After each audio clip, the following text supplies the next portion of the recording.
Hello and welcome to Comic Book Spectrum for Thursday, November 10th, 2022.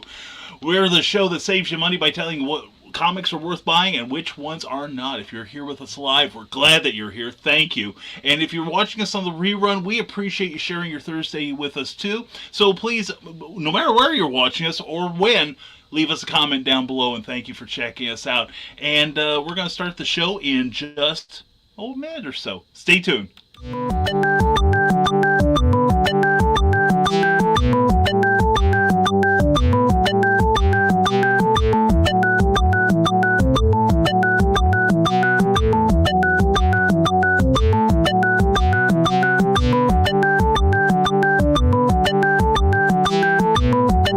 10 seconds.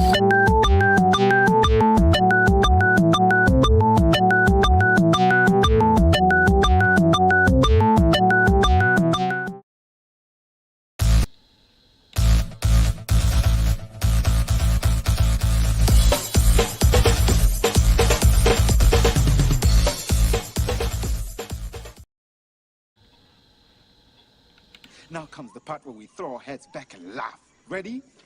Ready! How dare you! How dare you! Well, we dare a lot on this show, Greta, so stay tuned. It can only get worse. Anyway, thank you for watching. I'm your host, Brian K. Morris. I appreciate your being here, and we got some great reviews for you coming up in the next couple hours. And as always, this show, we want to thank our Patreon supporters. These guys and gals are helping the rising tide move forward, and if you want to see what you get in return for your monthly financial support, go to www.patreon.com/Brian K. Morris, because that's where you'll find it. And we want to thank Rising Tide Publications for sponsoring this episode, as well as Plasma Fire Graphics. Plasma Fire Graphics, when the look of your book matters to you.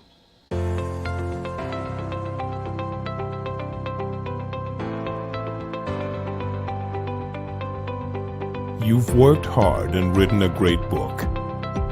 Now, it's time to give it a great cover.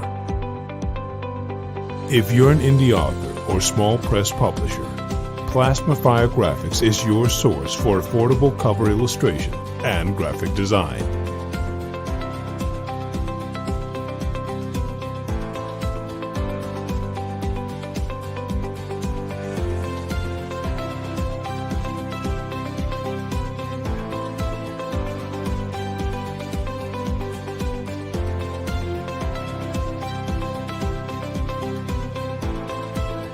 Plasma Fire Graphics, when the look of your book matters to you.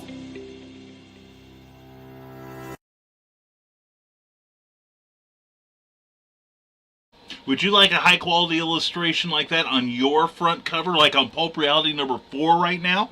Then you definitely want to go to the Facebook page of Plasma Fire Graphics, check out the great samples, follow that up with a visit to plasmafiregraphics.com, and contact Jeffrey Hayes and get on board with his indie creator-friendly pricing. You're going to be pleasantly astonished. That is Plasma Fire Graphics, when the look of your book matters to you, because it definitely matters to your readers. And something that matters to me are the next 4 guys, and we've got them here. We have the Fab Five all together tonight. This is going to be exciting. And we've got Joe D. McFee, Brian Rodman, Eric S. Hawkins, and Clyde Hall. Guys, how the heck are you all? Fantastic. Breathing. How are you? I am doing well. I am doing well. Now, folks, keep your comments coming. But we're going to let Brian go first because Brian was injured today.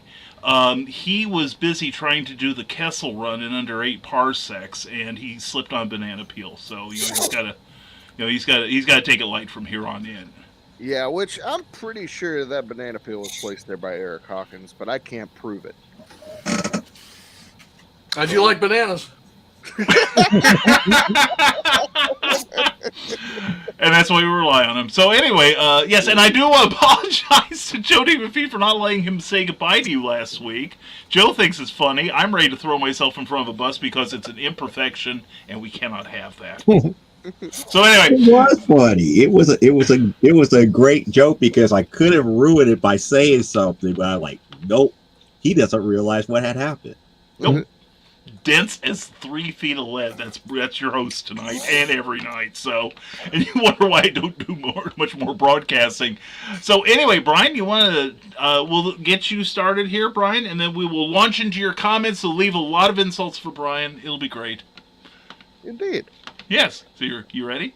Yeah, man, let's do this. Let's do this thing. All right, well, hi, I'm Brian Rodman, and I am the author and illustrator of Memoirs of an Angel and The Nebulizer, but also I am a contributing writer and illustrator to the new Pulp Reality #4, which is on Amazon right now. Definitely go get it. It is spectacular. Stormgate Press did a fantastic job. And look at this cover by Jeffrey Hayes.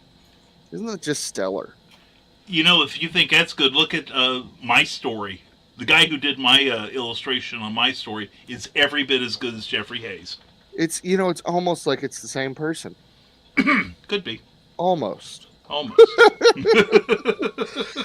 Oh well, I this week I actually surprise, I'm reviewing a Hellboy book.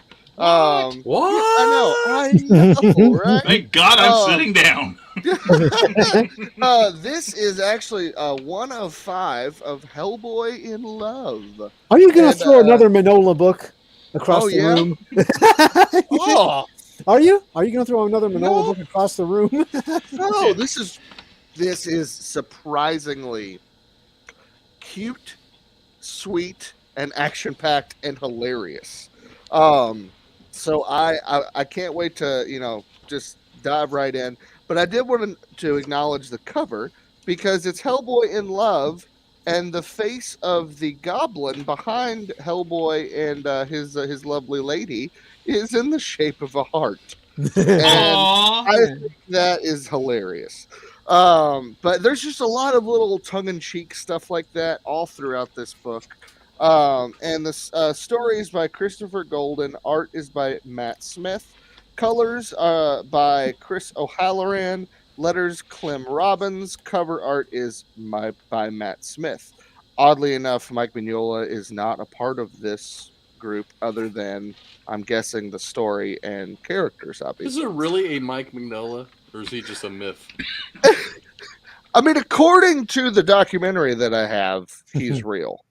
But who knows? First of all, I will say every now and then Mike Mignola's artists can get a little weird for me. Like I've seen only maybe a couple that I didn't like. And I was pleasantly surprised that this one kind of harkens back to more of the Mignola style. And you can really see, the hard blacks as we jump into page 1. You see the train coming down the tracks, and the goblins are stalking the train. And we are immediately introduced to the female character right here on the train. She's just listening to some music, hanging out, and the goblins jump on the train and begin to attack the passengers, and they are certainly on a mission to steal something from her. And we still don't, by the end of the issue, we still don't know exactly what it is. But Hellboy is on the same train. He was assigned to protect her. And it's funny when we first meet Hellboy, he's sleeping on the train in a car ahead, and an old lady hears the screams, and she wakes him up, and she's like, "Shouldn't you go back there and see what's going on?" He's like, "Oh yeah, okay." And it's just he is very the attitude of Hellboy in this issue is very just it's another Tuesday, it's a job. He's bored with it. Which to me is always the best Hellboy stories because they're usually the funniest. Because he's there getting his butt handed to him, and he's just like, "Oh, I just want to go home." and have a beer. You know, and I love that about this story. And he and his lady fair end up fighting the goblins together on top of the train, and it's really fun. A lot of witty banter back and forth with the two of them, and that's where some sparks start to occur between the two. She is a British. I believe she's a. If I remember correctly, I believe she's a librarian, and she has been assigned to take this suitcase filled with a mysterious relic, and the goblins are after that because they're goblins and they want to steal things. They want to steal things that are valuable. That's just what goblins do. And so she, is obviously the goblins get the suitcase, they take it, and her and Hellboy go on a wild goose chase across the countryside. There are sheep, and and the sheep have sound effects, Eric. Just so. I just bet they do. And it's a lot of, like I said, the story is a lot of fun. Most of the story is the two of them. She seems very interested in Hellboy, and Hellboy just seems super bored with life in general. And then there, towards the end of the issue, he's a little thick-headed. At the end of the issue, he realizes, okay, she might be flirting, and so they kind of start going back and forth a little bit, and it's sweet. It is cute. I think I didn't know what to expect because you don't normally get a love story out of the Hellboy books. There's every now and then you'll get a little kind of, I don't know, flirtatious moment between Hellboy and a lady. And of course, in the Hellboy movies, you had a huge romance factor that isn't there in the comics at all. And actually, him and Liz aren't a romantic couple at all in the comics, and so it's nice to kind of see the romance side of Hellboy for once, and I was pleasantly surprised. It's well written. It's all character in this book, which is, I don't want to say a nice change of pace with Mike Mignola, because obviously I love his storytelling, but it's usually very plot driven, and this one is very character driven. And it really, they do a good job selling the romance, the beginning of the butterflies and all that kind of stuff. All the while they're chasing a bunch of goblins on a train and throughout the countryside. So well done writing this. I couldn't really find anything. There wasn't a slow moment at all. 10 out of 10, no surprise. Go pick it up. I believe issue 2 is coming out either this month or next month. And it's great. Go get it. Hellboy in Love, issue 1. Very, very good. Well, I I understand. You're constantly reviewing these Hellboy books, and I think we all get kind of tired of people who are just like fanboys for just one kind of comic. Oh, sorry. I mean, good review, Brian. Thank you. Thank you, sir. Yes. How many issues will it be, Brian? Do you know? This is one of 5. One of so 5. It's going to be a pretty. It'll end up obviously being a trade paperback all its own. Yeah. And yeah, this particular story arc is part 1 of 2. So Hellboy in Love is going to be 5 issues long. And this arc particularly is called Goblin Knight. Okay. So yeah, cool. I'm going to pick that up. That's it's really interesting. It is a really good beginning of a Hellboy romance, which is it's endearing. I like it. It almost sounds like a cross between upcoming release from Stonegate Press and Evie the Librarian from The Mummy. I don't know. Yeah. She's a little more spicy than that character from The Mummy. Okay. But she is, and I can't remember if she's a librarian or not. I read it a few days ago. I've slept since then. But no, this is she's definitely a good counterpart for Hellboy, for sure. I'm just saying, on you showed the first few pages, I was getting deja vu from the train attack. I'm telling you, I've seen that. Yeah. Very recently, but I don't know that it was done. I don't know that the Hellboy book did it better than our own local renditioner of it. And he's ignoring me, but that's okay. Nope. I'm drawing my backers into the book right now. We call that pandering. All sitting down in their seats on the train right now.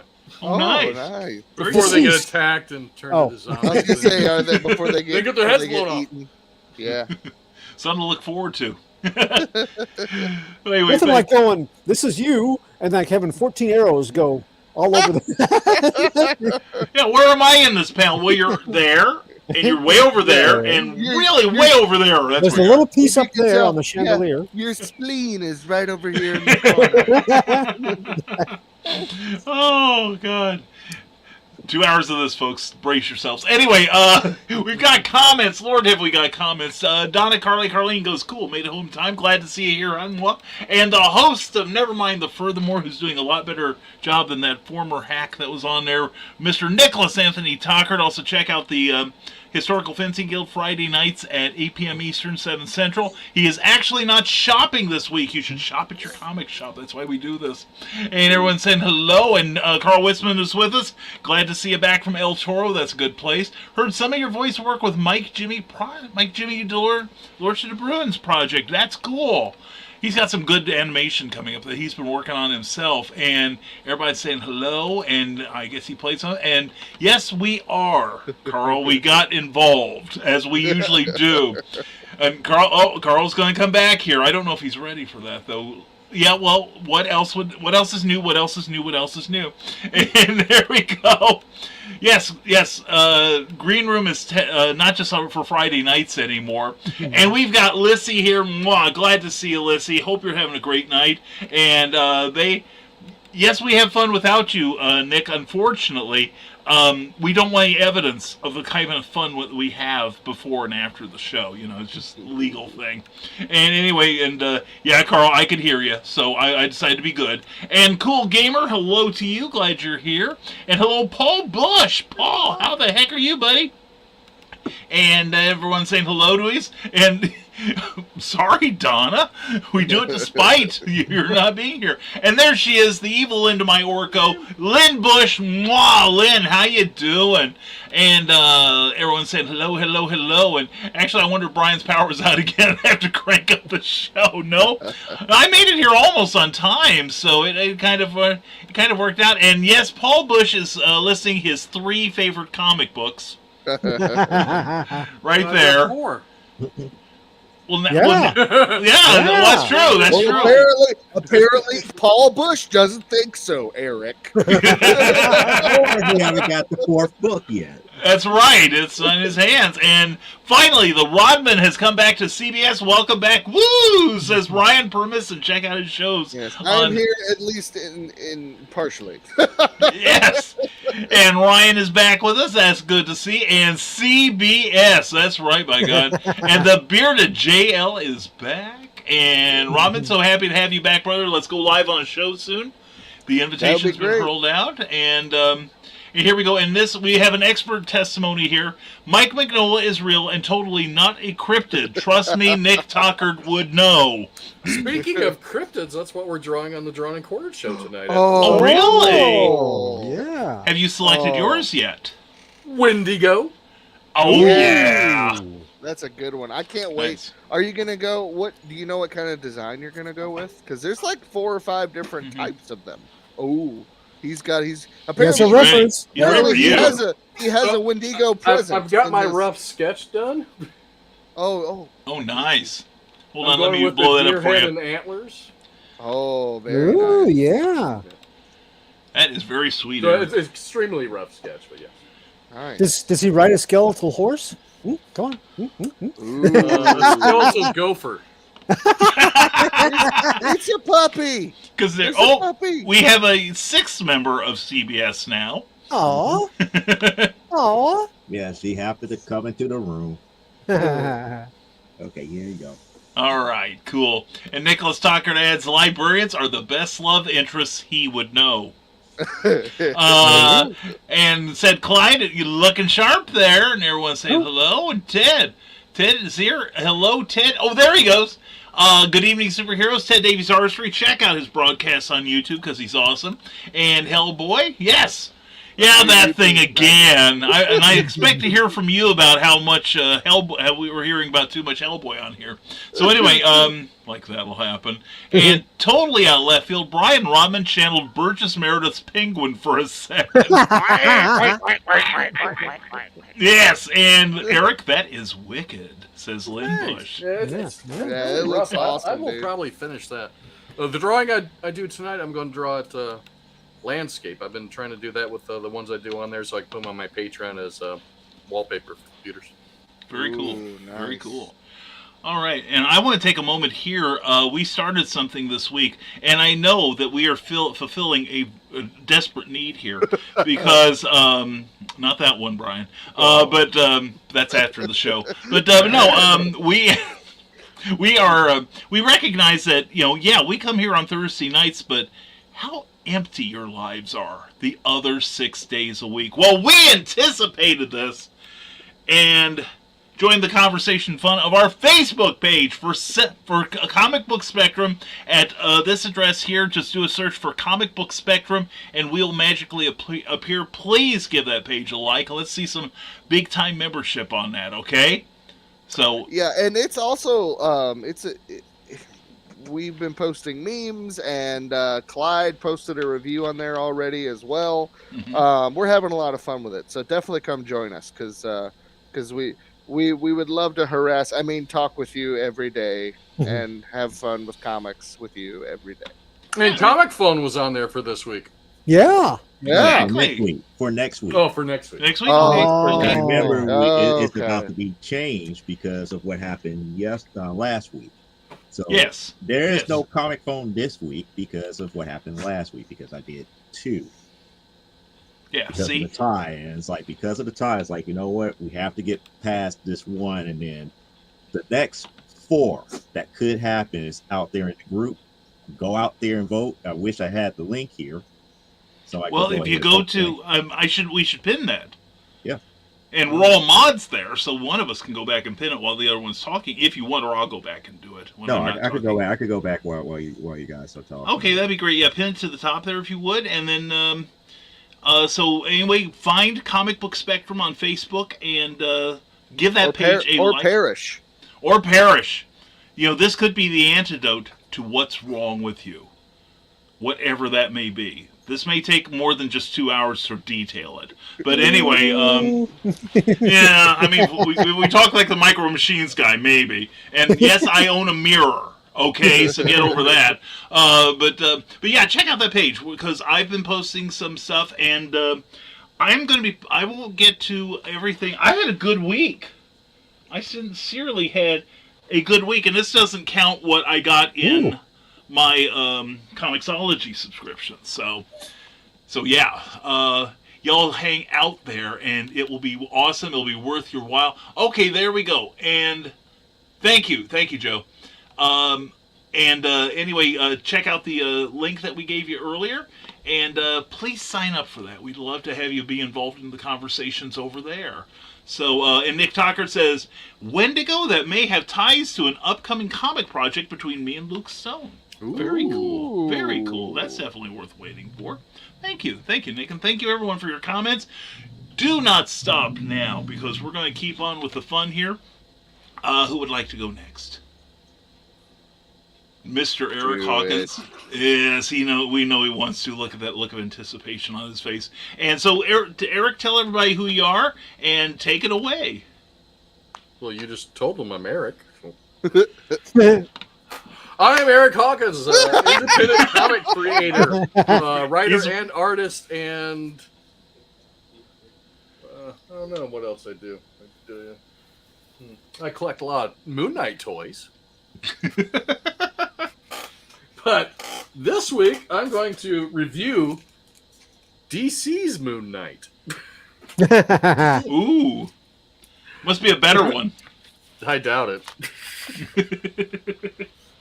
So I went and picked up. I saw a lot of people talking about this. They said they thought it was a really good book, and I thought, well, we will see about that because I haven't tossed a book in a while. Ooh. So I picked up Yeah. Batman and the Ooh. Joker, the Deadly Duo, Yeah. written and illustrated by Mark Silvestri.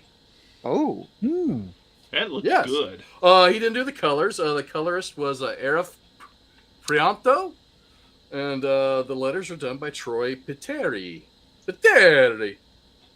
He might be Italian. I better put my glasses back on. I took them off so I could look smart, and now I can't see. I've been wearing glasses for years, and it hasn't done a thing for my intelligence. Now, I am first going to recommend that Joe go pick up this book, because this is the only DC book I've ever picked up that had no ads. Oh, what?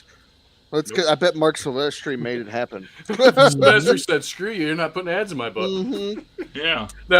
Now, even though it has no ads, Oh. you've got the title page. It's 4 pages in, Okay. and the next page. I thought it was the next page. It's not the next. Oh, good grief. Okay, so a couple pages later, the chapter of the story, Oh. Oh man. and it ends with a blank page. Oh my gosh. But then after that, you get inked pages by Mark Silvestri, Oh, that's cool. Oh, that's nice. which It looks like. I didn't looks think he like- inked them. Yeah, it looks like they just kept the format that they're going to use for the trade paperback and just split it up. Yeah. And I did, honestly, looking through the art, I did not think it was inked. I thought maybe they just colored his pencils. But apparently, I'm going to guess he might even use a ballpoint pen, but he uses something that does not have much line weight to it on most of this. But I wonder- the art is beautiful. You wonder what? I wonder if he did it digitally, I have and not maybe he just went inks first. I'm telling you, I have not known him to do digital, Yeah. so I'm not sure. Well, you rarely see him ink himself. Yeah. I'm just curious. But I mean, Because I know a lot of the Spawn stuff looks just like that, and it's Mhm. all done digitally. Mm. So But the art is beautiful. I mean, I've always loved Mark Silvestri's art. It can be a little quirky sometimes with the. Let me find a good shot here. Like the shot right here of his leg. Yeah. Well, it's not a horrible shot. It just, not rendered a whole lot, mostly in shadow, which a lot of the image guys were known to do. Shadow those feet out. yeah, man, that's what you do. That's what I do. Yeah. I learned from the best. Is it either shadows or capes or ground? Mm-hmm. Yeah, and fog. The fog. Fuck. Yeah, definitely you get some of the Oh, Bat Cave in that's here. There you got the gorgeous. T-Rex, the Penny, Mhm. and the Pennyworth. Which, okay, now, as far as the writing's really good. Alfred has the right amount of snarkiness to Bruce when Bruce says something like, Alfred, this doesn't make sense. The subjects that interest you seldom do. I was like, that's Alfred. That's And- Alfred. Yeah. So basically, what you got here, and you do have the Joker, obviously, because it's Batman and the Joker. Someone is going around murdering people. You get Harley Quinn in the beginning too. I better say that. Apparently, Harley's been kidnapped, and she's waiting the Joker come to rescue her. But these people are getting murdered, and Gordon is not in this book. Gordon's on a fly fishing trip. Maybe. Oh, Ooh. Gordon's the one that kidnapped her. So you got Bullock there, and Batman's very impressed with Bullock. He says he's a good cop, and there's very few of them to be found in Gotham. But they find this beheaded man, and the head's missing, and people are saying they saw this white-bodied, green-haired guy take off with the head, or something the size of a bowling ball.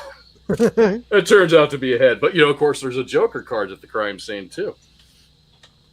And right away, Batman does find the creature which is not the Joker. There's a brief little thing of Catwoman in here too, but it didn't. I don't know if she'll be in the rest of the story or not. She just says a storm's a coming because she sees the bat signal. She always says those things. I don't know why. Yeah, it's funny. She says a storm's coming, and she tells her cat, "Come on, we don't want to get wet." Oh. But here is the creature that has the head, white skinned. Oh, he's got the lips, he got the hair, but it is not Joker. Or maybe it's one of the other two Jokers. It's not. I don't think it's one of the other two Jokers. What? No, because one of them is dead. So there's only two Jokers now. Oh, okay. I believe. I have to go back and read that story. But Batman fights that guy, and I like when Batman is in a fight and he's talking to himself about the things he needs to do in the fight.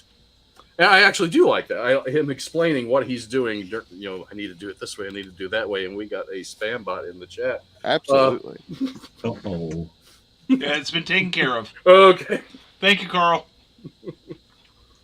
So Batman doesn't really beat the guy. He breaks his hand on him. Just gets a stab. The guy takes off with a head. But that's when the bat signal goes up, and the Joker has signal or turned on the bat signal, and he's got a little gift for Batman. He wants Batman's help, and Batman right away, because what's in the box? What's in the box? What's in the box? Gets a little pissed, and wants to know where. Well, he wants to know where Gordon is right away. And he hangs him off a building. Says, "I'll drop you. I'll kill you." No, you won't. We play this game all the time. And he says that, no, just pull me up. Come on, let's get this done. Because you're not going to do anything to me. I was like, well, that's true. He's let this man live far too long. And there's a little of the Joker. You're going to have a little comedy elements in it, and that works out very well. Batman is kind of a little bit of a moody jerk, which he really is. And they strike a deal. Obviously, Joker needs help fighting these things, whatever they are, you don't know yet, to probably go save Harley. And to do that, he's kidnapped Gordon to enlist Batman's help, and he'll release Gordon if he helps him. So they strike a deal. Joker spits in his hand, gonna shake on it, and Batman spits in his face. Then they shake. And then you see there is more of these creatures than you would think there's going to be. It's beautiful. Yeah, I love the artwork and the story. I really liked. I had read anything that Silvestri had done in a very, very long time. Honestly, I didn't know if he was still working or not sometimes. Yeah. I mean, I see him post talent searches for Top Cow occasionally. I'm like, I don't think I've seen a Top Cow comic in 20 years. Yeah. Who wants to work for you if nothing's going to get put out?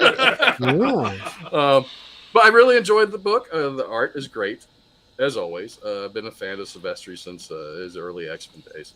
The story is really good. He nails all the character beats. Got their dialogue down good. I mean, it's great. So I am going to give it a 8 out of 10. Ooh, Nice. nice. Yeah. It's probably the highest rating I've ever given a DC book in my life. Wow. Yeah, I enjoyed it. It was really good to see Silvestri doing something that I like. So, Very cool. Very cool.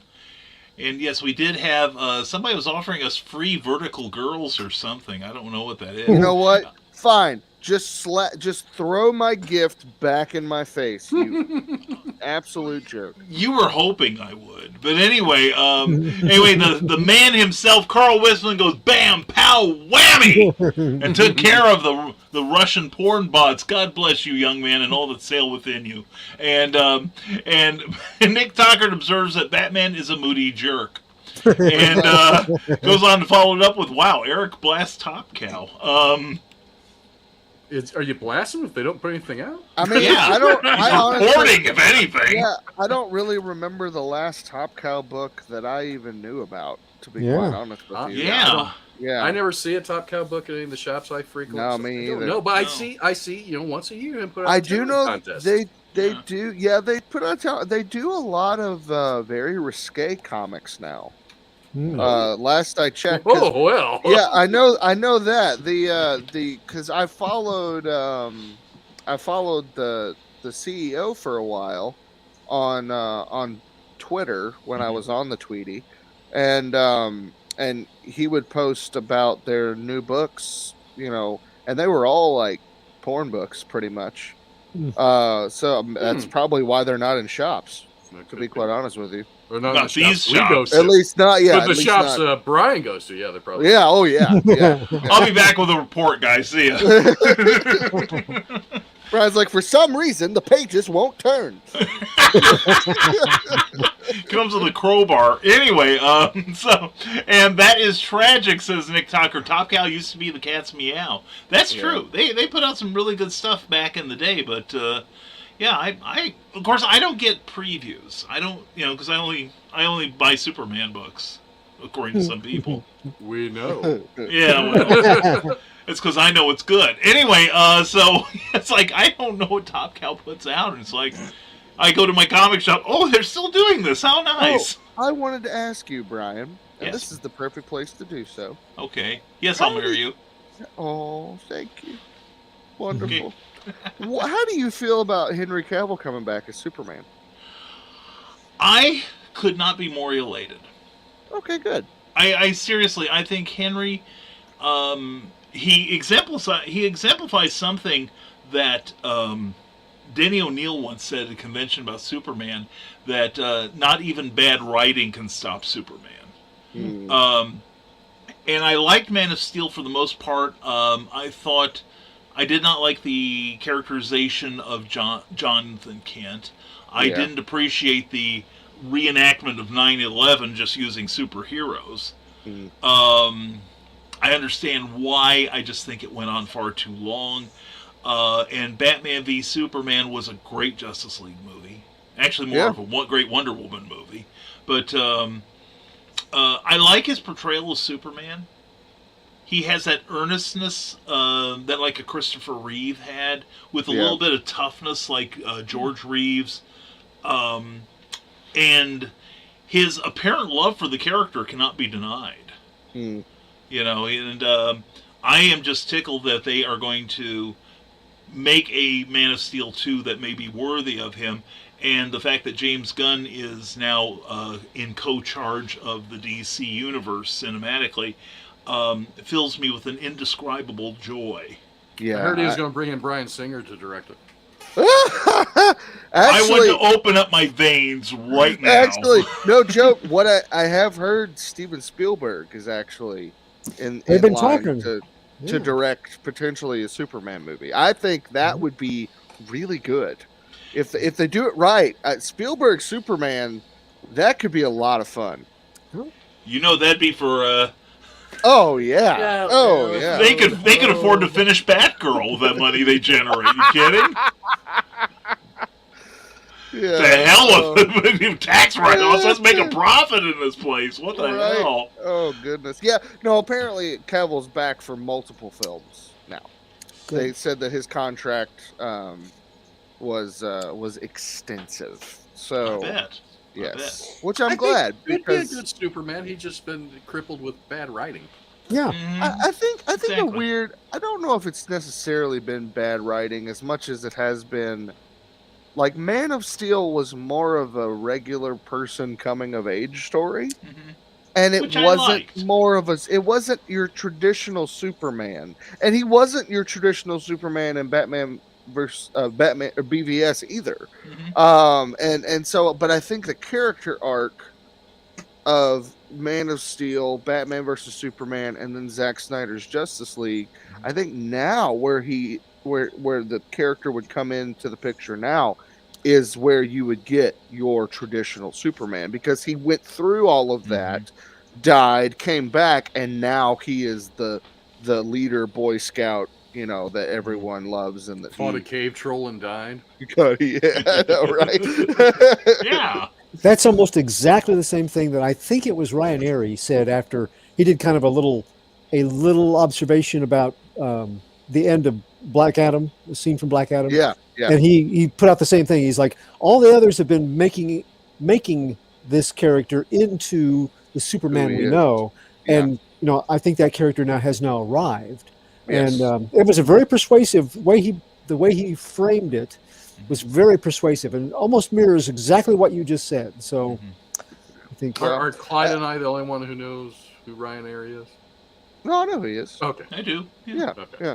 Because he's of got you, so I many know who he is. followers. I figure they'll be yeah. Hey, Ryan Airy's he's the co-star of that show. Doug's the star of that show. That's true. Yeah. So, My I was Superman's Tom Welling. That's what I want.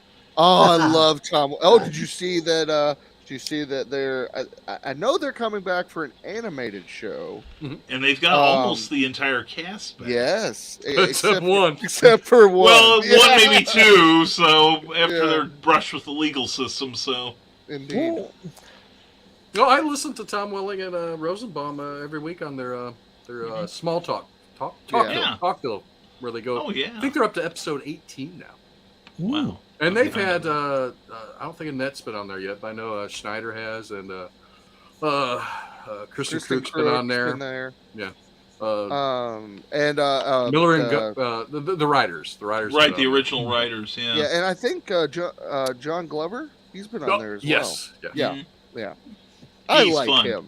He- And they yeah. gush Yeah. over Schneider and Glover almost every Well, they episode. were essentially their dads on Yeah. the show. Yeah. They literally Gosh. were. But like, yeah, they very much. They talked about Schneider, like, I mean, he was the cast dad Mhm. the whole time he was on the show. So I remember there was somebody, or I think it was Rosenbaum in a separate podcast where he was talking about Schneider's last episode. Where he was, when he had the heart attack and everything. And he said that was the most emotional day. It was almost more emotional than the last day on set for him. Because he was just like, this was our dad on the show and he's gone. And it's so sad. Oh my And, God. and Tom Welling is going to be Samuel Campbell on the Winchesters. Oh, Yeah, I heard But that. that's supposedly not renewed for a second season already. So Yeah, no, Parallax that's what I Spectre. heard. Parallax Spectre. And someone wake up Joe. Joe is awake. Joe's awake. You think anyone can sleep with us yammering? I mean, come on. But anyway, we're glad you're here. Yeah, and it's like I got to meet John Glover at the Superman celebration one year. Oh, nice. Nice guy, so Yeah. funny. He seems like a really nice guy. Yeah, and of course I had to ask him what was it like to smooch Uma Thurman. Go into detail. So Remember,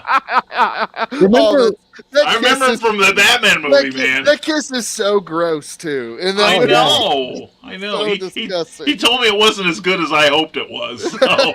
remember Brimstone, where he played the devil, but then in one episode he also played God or a character Interesting. or an archangel, but probably God. And just seeing him go between those two, his normal, sending this bounty hunter out to get the souls that escaped hell, and as a really tough, the most toxic boss ever to send you out on a mission. And then all of a sudden here he's playing the exact polar opposite. And he's mistaken for Satan at first. And he goes, "Oh, I get that all the time." Well, we are connected. And Yeah. just his whole way of doing it was so casual, and yet it worked so beautifully. He's an actor's actor to me. He really Oh, is. yeah. He really is. That is great. That is great. And he was in Gremlins too. There you go. Oh. So anyway, thank you, Eric. Thank you very much. And Joe, are you awake? Yes, I'm awake. Okay, Parallax Spectre's worried about you. Yeah, she's worried, but you guys know what I'm doing. I know what you're doing. How are you coming along with that? Well, let me get you on the full screen here. Oh, you're going with yeah. too much detail again. Looks nice though. Looks Yeah, it looks good. Yeah, and then that hopefully I can get it in as focus. Yes. Nice. Nice. I gotta say, this is something from my Wally Wood admiration. One of the first things I noticed about Wood, I like the way this is going to sound weird, but I like the way you draw noses, Joe. Well, it took time for me to perfect that because I was horrible at one time. Oh, we all were. I used to draw. I still, it's like people were up here, it's like, they will critique, it's like, when I mess up a nose, it's like, go back to what you was doing. Even with hands. It's like, people are now telling me, it's like, we like how you do hands. People who can't draw noses become manga artists. Yeah. I mean, it's like things like hands and stuff like that. People were like commenting about, it's like, you know your way around a hand. And then when I mess it up, it's like, you don't have it in the right position. It looks more like this. Fix it. So I go back and fix it. It's like, see, I knew you could do it perfectly. There you go. And I go like, because they expect a lot from you. I'm not Jim Lee. Yet. You've got at least, an hour? Because we'll check back with you. I just like the pose on that one. Oh, that's nice. That was from yesterday. That is that is good. Yeah. And Parallax Spectre said that's the next Spectrum t-shirt there. Good observation. So, you ready to do some reviews, Joe? Everybody knows what's going to happen today. There's no comic book phone live here. Not tonight. And because of the tie last time, we only down to one book. And that is Red Sonja Red Seat the number 2. Finally! So in the comments, vote for number 1, or number 1. Or none of the above. Or polls open now. Yes. So, Red Seat the number 1. I think this is the whatchamacallit cover here. And the one thing that I'm going to say here is, like, this is one of the few books that did have a lot of if I could say, advertisements. But if you remember, and I know it's been a while since I did issue number 1. Issue number 1 was a fun little romp across the universe that Red Seat belongs in and everything. It's like she was on a mission. She finds the one damsel in distress that she was hired to recover. She recovers her, got paid, drank, went on another sea adventure real quick to get to this one town, and met up with a sea serpent, make the crew look silly because the crew was about to get eaten up, and then she saves them and everything. They finally row her the rest of the way to the city, and she finally gets to the city, and she ends up meeting up with this one individual who is believed to be her biological brother. That's the long and short of it. If you really want to know more about what actually happened and how everything happened in the middle of it, all that, go back and rewatch old episodes of Comic Book Spectrum. Issue number 2, written by Marca Adolfo and Luca Bellagino, illustrated by Valentina Pinti, colored by I'm going to say Shakura Del Francisa, lettered by Jeff Elkenberry, and like I said, this is the Yoon cover here. That's the main cover. So this issue starts off there in the middle of a sandstorm and everything, and she's inside a tent with her so-called biological brother. Now, if you remember, the secret that was revealed last time was that he knew the whereabouts of their actual parents.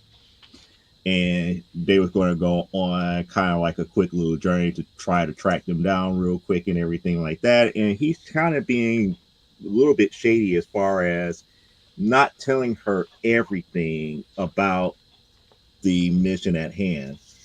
He keeps, referencing that. It's like, yeah, I know how you are, this, that, and the other. I'm the older brother. Don't worry about it.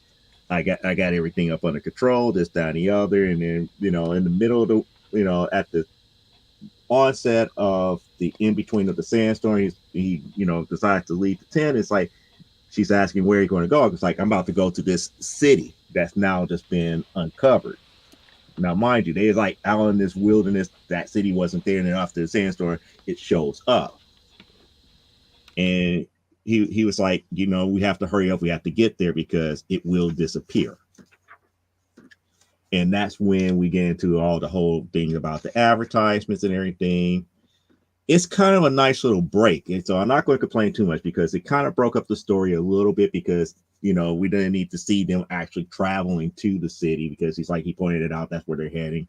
And now they're inside the city and everything. And, people are kind of like asking, the brother, been a long time no see, this, that, and the other and everything. And, he's showing Sita pretty much everything about town, and they finally get into a tavern, and she kind of noticing it's like there's something not quite right about what's going on here, and she's kind of like asking questions and everything about why am I really here. It's like if worst comes to worst, I could go ahead and get drunk to get into a fight, then I'd be happy and free again, and I have some fun, this, that, and the other, then I wake up and do it all over again.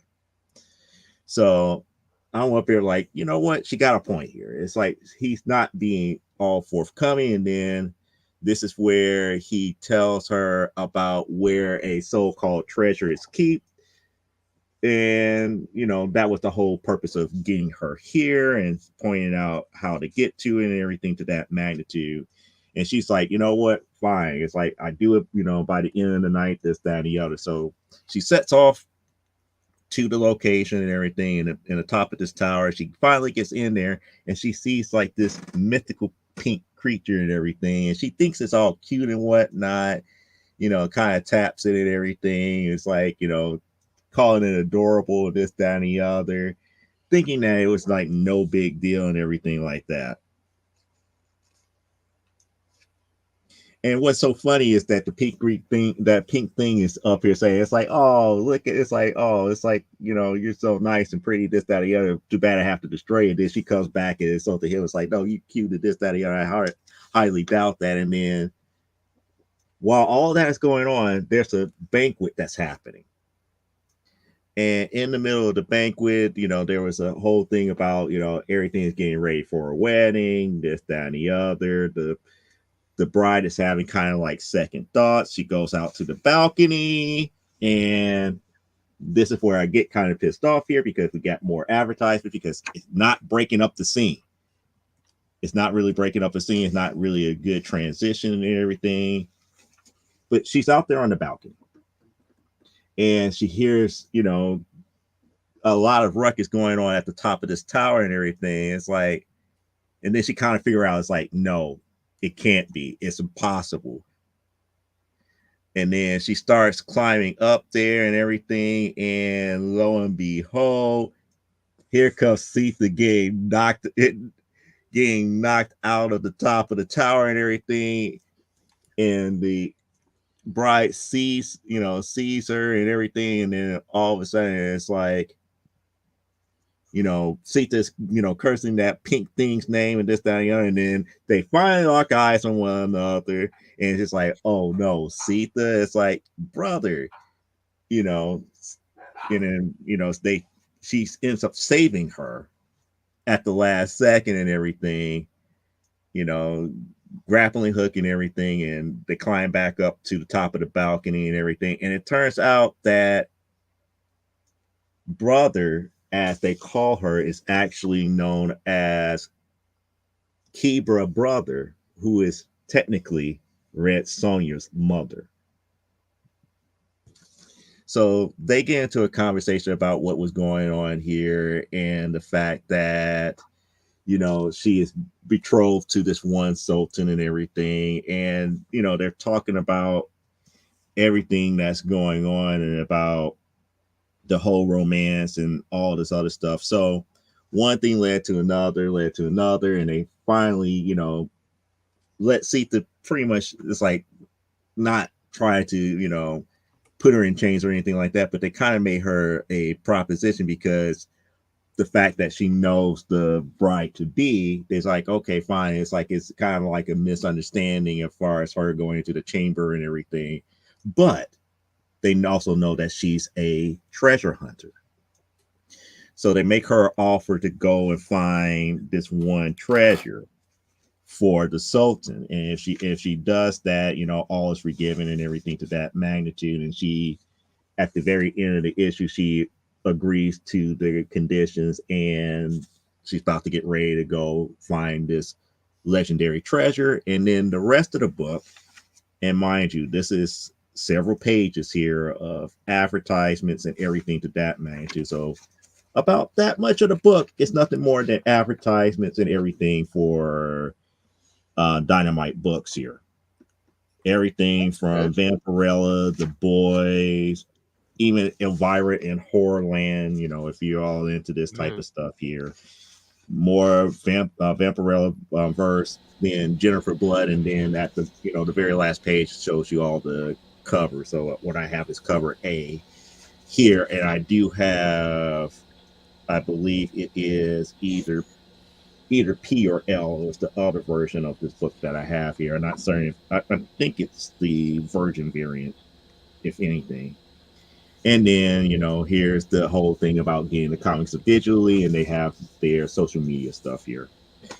Overall, going from issue number 1 to issue number 2, I find it quite fascinating because they really try to make it seem like Sita is like this, she's all about the adventure. She's not about consequences whatsoever.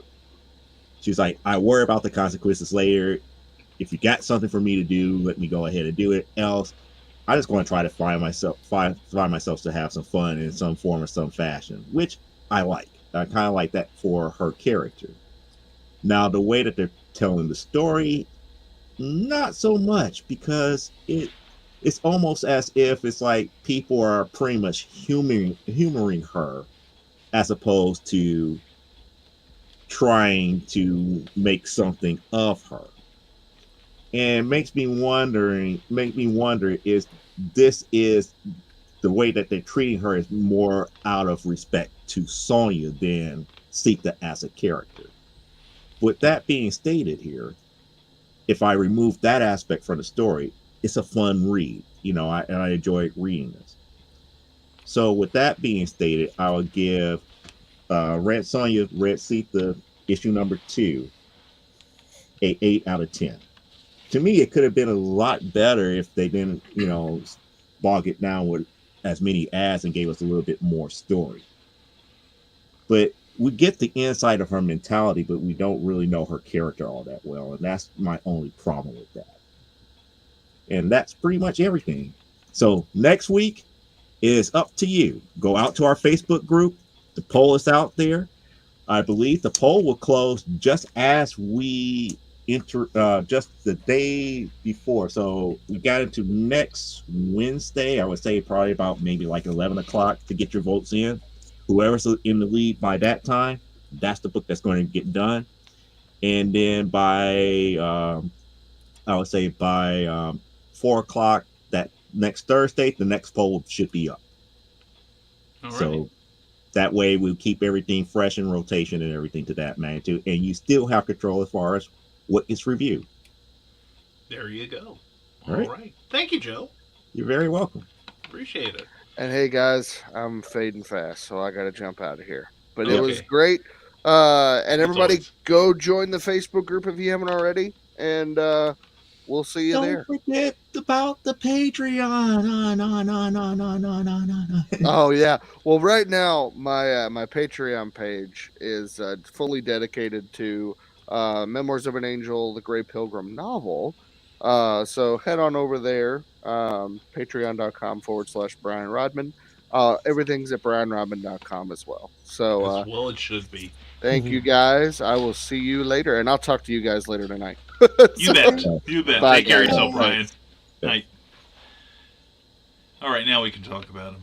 Anyway, anyway, yes, definitely check out our Facebook page. Brand new and just filled with content already, so you definitely want to check that out.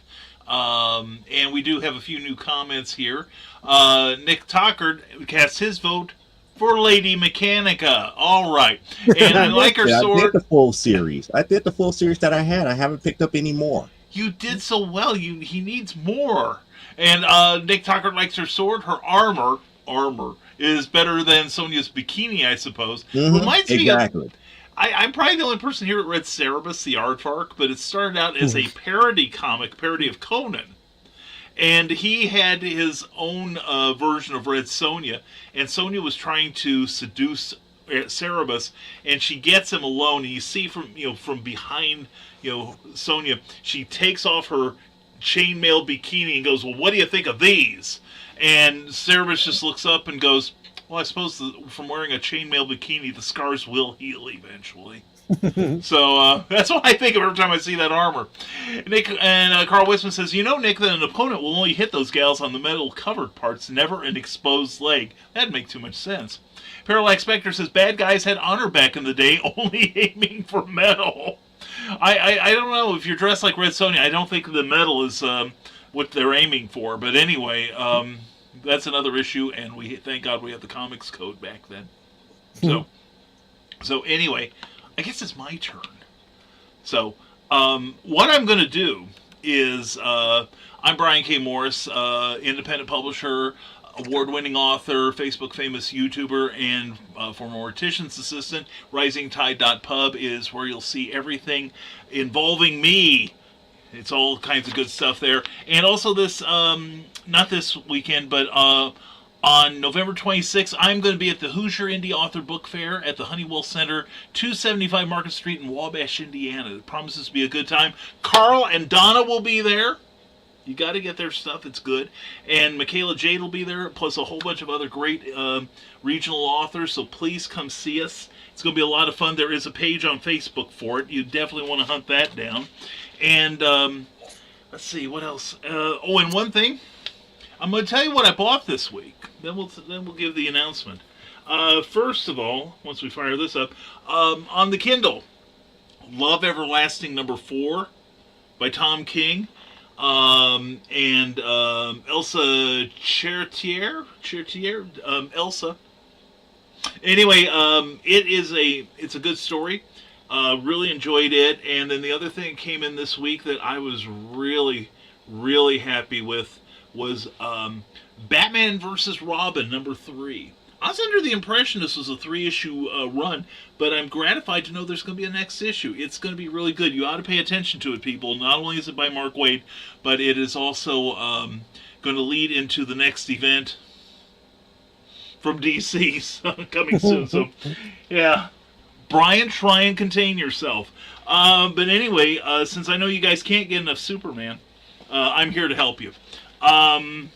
One thing I'm running through these. There is, DC's been putting out the replicas. This one is the 30th anniversary of the death of Superman. Anyway, it is a full reprinting of that book. It's a great story. It still holds up. But the opening is about 4 or 5 pages of an interview with the people that put together the death of Superman. You get to read the thoughts of the people that killed the Man of Steel. And then if that wasn't enough, if you have that one and you're sick to death of owning every copy of it, check out The Death of Superman. But what this is, it is by the original teams, but they're brand new stories dealing with the day of infamy when the Man of Steel died, as well as a new story written and drawn by Dan Jurgens. And it's a 41-page story that is really, really good. Does Superman still die, though? I don't reveal endings, Eric. So anyway, but... Well, no, not often. Anyway, and also we have Superman, Son of Kal-El, the penultimate issue of this run. I liked it. Haven't read Minor Threats #3 yet. I've got to do that. If you're a fan of the old JSA, you got to get this, The New Golden Age, with art by Jerry Ordway and a whole bunch of other great people. Story by Jeff Johns with the new iteration of the Justice Society of America. Then, of course, Dark Crisis on Infinite Earths, the penultimate issue of this, where everybody beats up on everybody. What more can you ask from a comic book? And then also talking about replicas, and this is one I've never read the full edition of. A replica of Detective Number 38 with the origin and first appearance of Dick Grayson Robin. It's also got some great stuff in here, like the Crimson Adventure, or excuse me, the Crimson Avenger. Use your words, Brian. Spy by Jerry Siegel, and who else here? Cliff Crosby, and Slam Bradley by Jerry Siegel, although neither of them are illustrated by Joe Shuster by this time, because he's so busy working on all the Superman stories. But anyway, that came out this week. Now, Brian, what's your review of them? I'm going to review all of these books in the next week on our Facebook page. So if you want to find out what I think about these, please come and see what the reviews are that I'll be writing there. I've already done a couple already on some stuff from the past, but I will, before next week, I will have all of these entered into the thing there, and hopefully you'll have something to read there that you'll enjoy, and we welcome your comments on everything too. So please pick up these comics and talk to me about comics on there. Talk to us all, and we're all going to be contributing extra reviews on that page too. So and some of them will be recent, some of them will be from the past, but please check out that page, please. So anyway, and see Clyde's already going for it. He can't wait for it. Yeah. He's setting up his TikTok account because the Chinese told him to. Granddaughter picture came in, so I had to respond. Oh, well, that's all right then. That's all right. So anyway, those are my reviews are delayed. So, but we'll get some up tonight. And let's see, we got one more comment. And man, you guys are pushing your Facebook page like a Russian spam bot selling vertical girls. Well, comrade, it's like this. No, we're pretty happy with the page. Eric and I had talked about it, and then I think Brian got tired of us waiting and went ahead and did it. So, God bless him. So yeah, please check out that page, and if you haven't signed up already for it, please do. We're promising all kinds of cool stuff on there. Plus, we'll be showing episodes of this on there from now on, too. So that leaves, having subverted the format here, that leaves just one thing. The gold standard. The gold standard himself. The one. Oh, get ready to be disappointed. I'm telling you right now. Okay, here's what's his name with something. I don't know what the hell it is. Anyway. There you go. That's more like it, huh? I can live up to that one. All right. Yeah. All right, here he is. Who's got to do a better one than I've ever done. Clyde Hall, his self. His own self. Yeah, I'm Clyde Hall, and I've been a comic book fan for a long time. How long? How long? Somewhere in between the Pompeii Vesuvius cover-up and when Superman died, but not in an imaginary story kind of way, and got replaced by a weaponsmith, a clone, an eradicator, and a skeevy cyborg. Somewhere in between those two. I do remember, I'm old enough to remember when the biggest political question in America was if Pat Paulson would run for president again by making rounds, kissing hands, and shaking babies. I arrived just after the Pogo Possum and Alfred E. Newman campaigns and when Alvin Chipmunk tossed his ball cap into the 1960 presidential race. I was there when the Yogi Bear, Magilla Gorilla, Donald Duck, Wonder Woman, and Dogbert presidential contender buttons surfaced.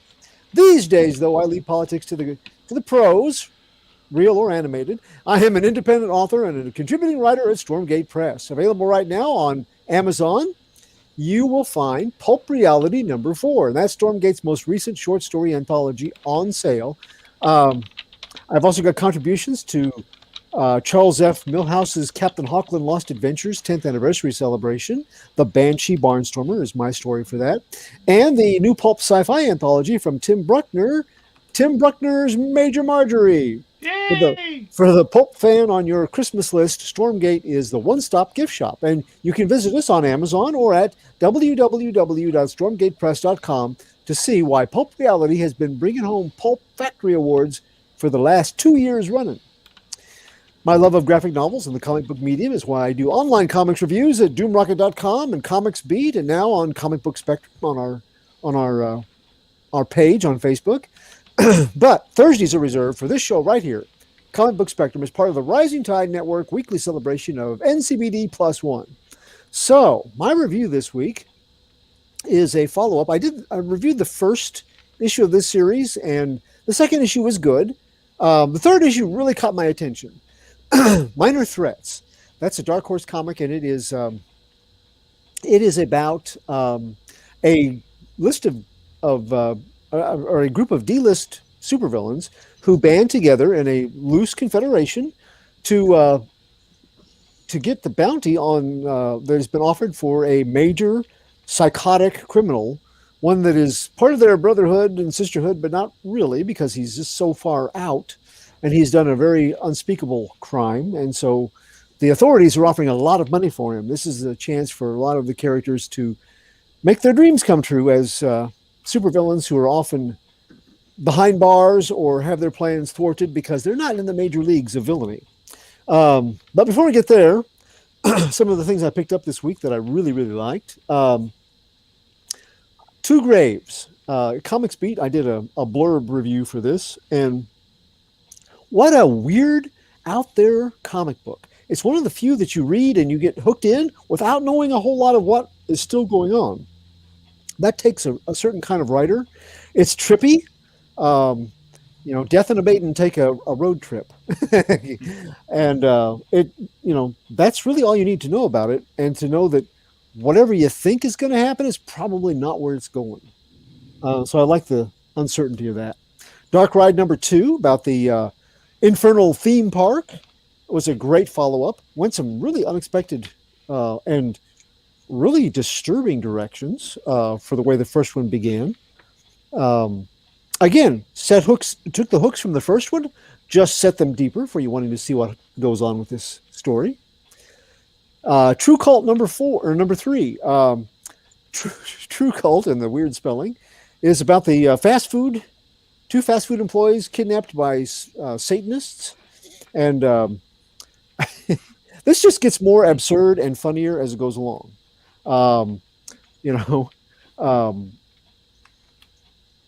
In this one, they're seeing like 300 versions of how their life could be, but a better version, their best selves, because if they join the infernal organization that has kidnapped them, they're not buying it. By the way, they don't go there, but it's very cleverly written. It is both funny and horrific at the same time, and that's not always an easy furrow to plow. My next two most favorite reading this week, though, was The Golden Age. The New Golden Age, DC number 1, because I love the Justice Society of America, and this gives us a glimpse into what some of the new continuity for the Justice Society is going to be, along with some new, never before seen, nostalgic kind of characters. Because we're in a multiverse with many, many different realities, you have some characters that never were part of our main continuity, but are fascinating and very cool, and done in a style that reminds me of All-Star Squadron comics, where they put in some new characters and freshen things up. Same way here. And to introduce it, I love the style that they use. They went back to the old Who's Who format to show you their new version of Aquaman from the JSA era. Yay!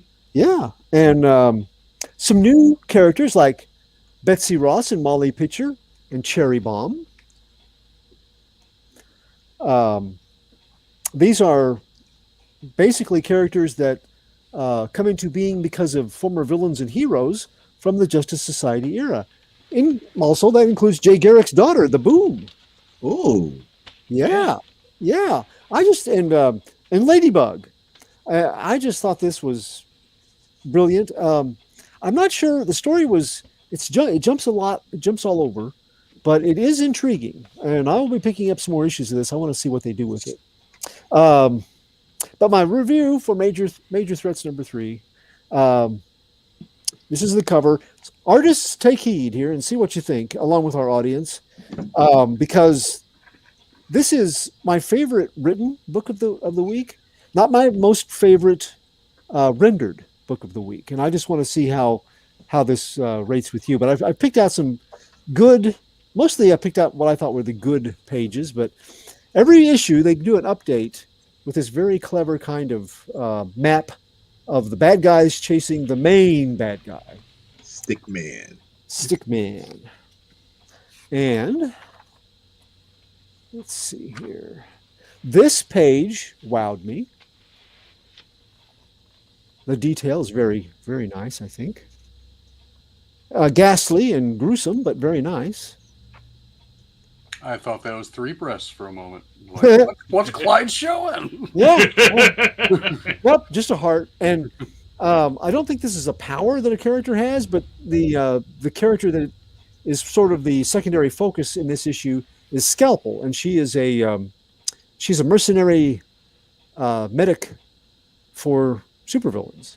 So this is what I think she imagines when she sees a patient and sees their injuries. Do the intestines spell anything, or it just looks like it could be words? Actually, yeah, there are. Yeah, it spells it out. There are spelled words in there. Yep. Oh, okay. Yeah, there's. Really? Yep. Choptown. Or no, chop liver. Choporectomy. And from some of the other illustrations, I think that they are medical terms about what is ailing this person. Again, I don't think it's a power, but I could be wrong. It doesn't really specify. Here are some little action sequences of a guy getting on the wrong side of playtime there. Wang.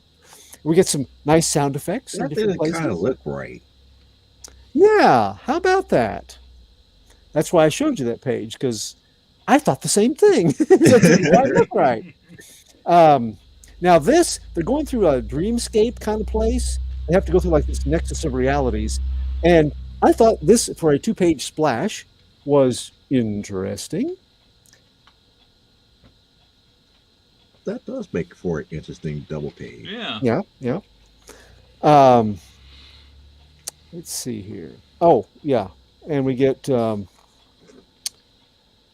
another one of these. Okay, now this is really good. This is good font work, along with along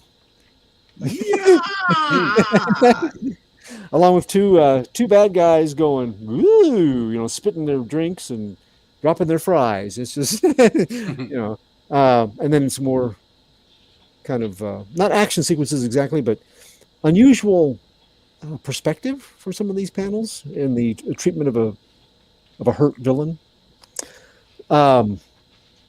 So, some of that I really enjoyed as far as the visuals, and some of it doesn't really. Not all of it works for me. So, Minor Threats number 3. It's a 4-issue limited series altogether. Dark Horse Comics. It's a $4.99 cover price.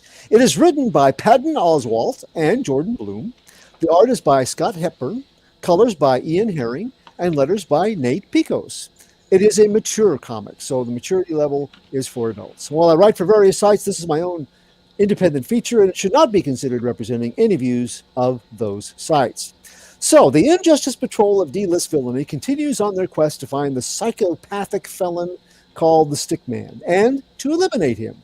His brutal murder of superhero sidekick Kid Dusk, not to be confused with Robin the Boy Wonder, especially the Tim version, as the city's champion, violently shaking down every masked scofflaw and any of their random associates for information.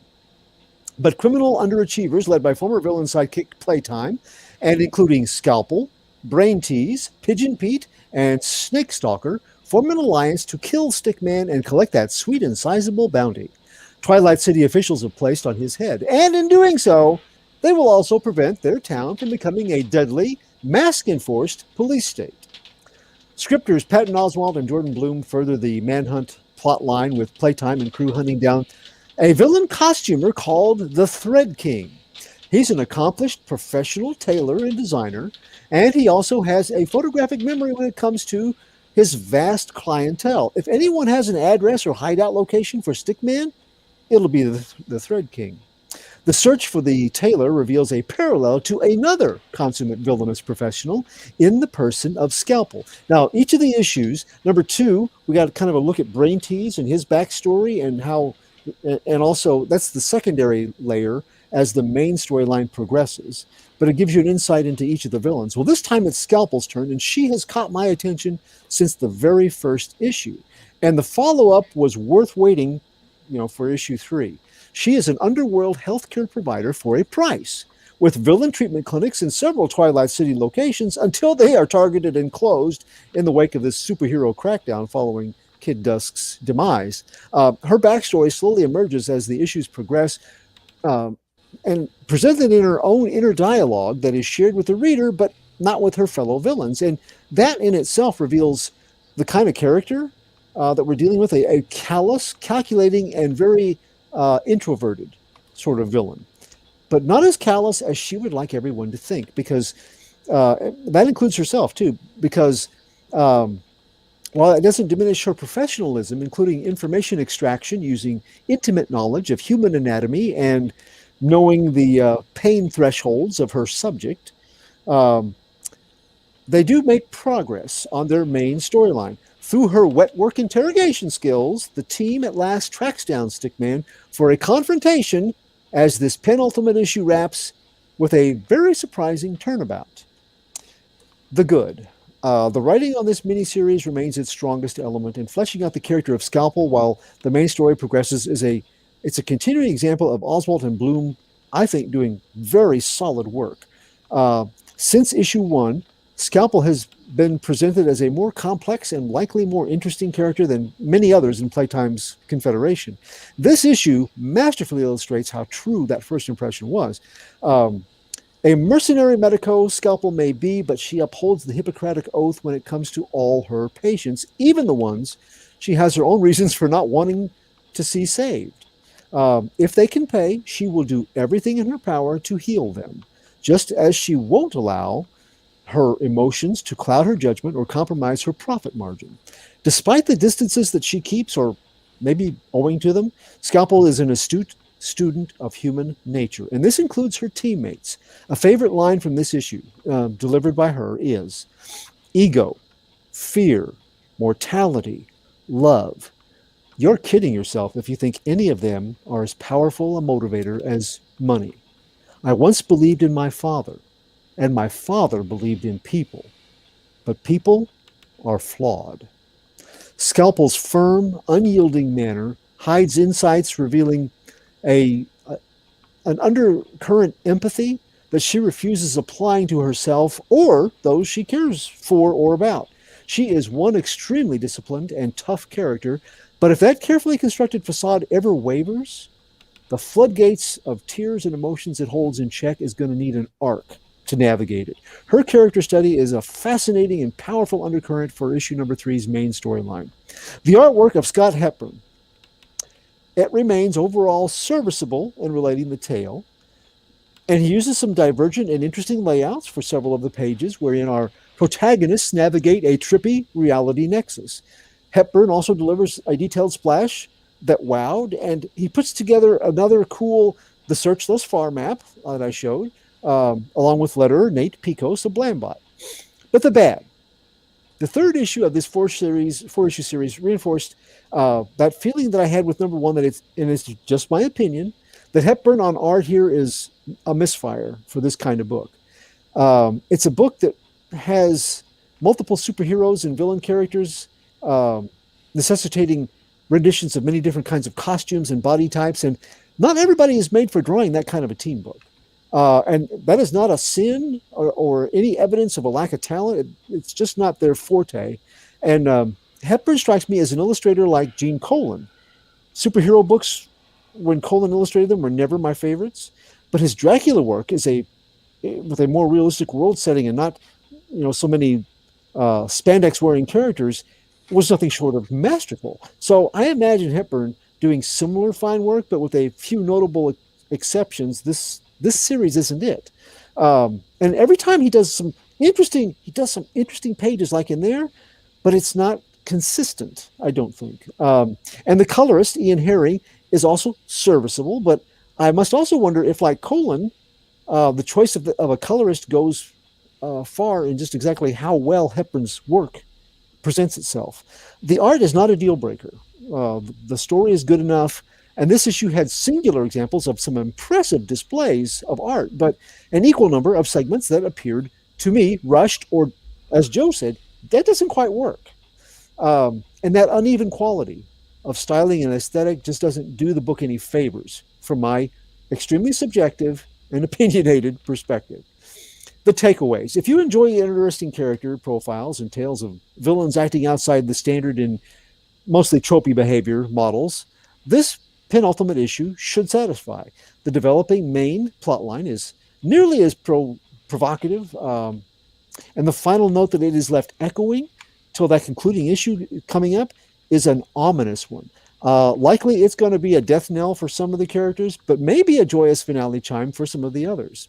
Issue number 3 successfully primes you, just like a pump, for what comes next. I think both the agony and the ecstasy. My grade for these D-listers continuing saga, and especially for the character expansion and backstory of Scalpel, is going to be 7.5 out of 10. Very cool. Very cool indeed. All right. All right. So you artists, that was very fair. Yeah. What do you think?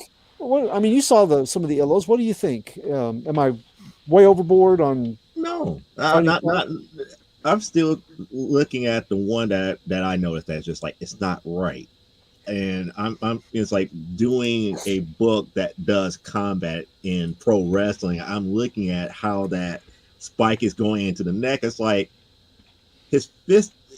Best way I could describe it is like where was the thing? Was it a needle? A spike? It was looked like it was coming out of the in between the fingers. It was in between the fingers, but it was tilted down. But the fist is like this. It's like you can't get any puncture like that. That doesn't make sense. Yeah, it was weird because it looked exactly like that on the page as it going in. It's like how does that? It looks like she's gripping something that has a point to it and just jamming it into the side of his neck. But I think, but that's the thing.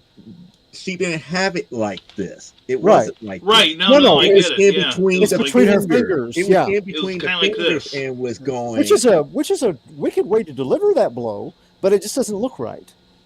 I agree. I think it's all it is. It doesn't look right. Yeah, and you have some splash pages like this that it's a heroic gathering, or protagonist gathering, I should say, since they're supervillains. But I didn't get anything out of that. I was, it's okay. It just doesn't inspire me very much. Are they standing on something there? No, no. No, curvature of the earth. Here's the group picture just before they go into a fight. Yeah, that's the way I look at it. Yeah. I was looking at the building on the left and just didn't match up with their perspective of where they're standing. Like on top of a hill or something, it looks like to me from the next page mostly. Yeah. But so the art's inconsistency is what throws me. Now, I love the story and I love those character profiles. That one from Brain Tease last month, he's not as interesting a character personally to me as she was, but it's still a really good look at how a guy can be very promising as a villain and fail. It's can still come out on the D list. I love those kind of stories, Suicide Squad kind of goes there a lot of times, some of the better ones, I think, of the series of Suicide Squad stories.